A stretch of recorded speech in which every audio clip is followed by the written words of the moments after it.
మాట్లాడుతున్నారు.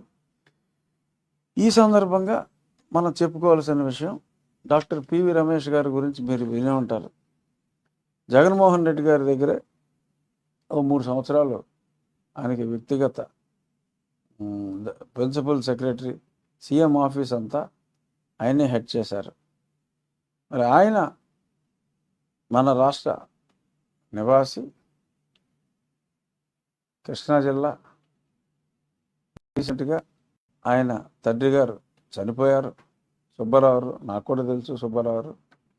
ఆయన ఒక ట్వీట్ పెట్టారు ఇవాళ, నేను ఆంధ్రప్రదేశ్ ల్యాండ్ టైటిలింగ్ యాక్ట్ ప్రత్యక్ష బాధితుడిని. సీనియర్ ఐఏఎస్ ఆఫీసర్, మన రిటైర్ అయ్యారు, ఈజ్ ఎ డాక్టర్. పెద్ద ర్యాంకుతో ఆయన షెడ్యూల్ క్యాస్ట్ చెందినప్పటికీ ఆ కోటాలో కాదు, హైయెస్ట్ ర్యాంక్ మెరిట్లో కూడా టాప్ ర్యాంక్తో ఆయన ఐఏఎస్ ఓన్ స్టేట్ క్యాడర్ తెచ్చుకున్న వ్యక్తి. మరి ఆయన వరల్డ్ బ్యాంక్లో పనిచేశాడు. ఆయనకి ల్యాండ్ టైటిలింగ్ యాక్ట్ ప్రత్యక్ష బాధితుడిని.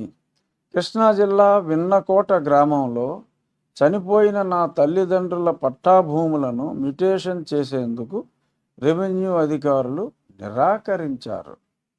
తహసీల్దార్ నా దరఖాస్తును తిరస్కరించారు.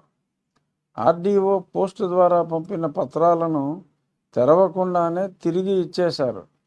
నా తల్లిదండ్రుల భూములపై నాకు హక్కు లేకుండా చేస్తున్నారు.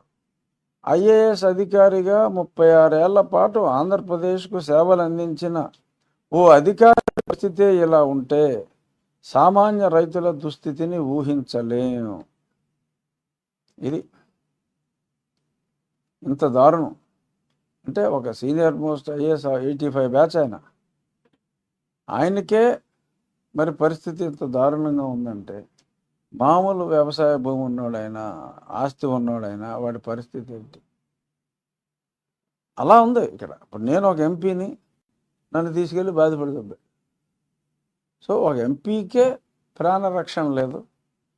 ఒక కలెక్టర్గా ఎన్నో సంవత్సరాలు పనిచేసిన వ్యక్తికే వాళ్ళ తల్లిదండ్రుల మరణానంతరం మ్యుటేషన్కి గతి లేని పరిస్థితుల్లో మరి ఈ రాష్ట్రం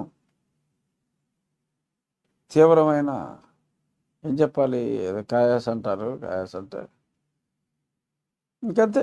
ఇంకా చెప్పుకోవాలంటే కరెక్ట్ పదం నాకు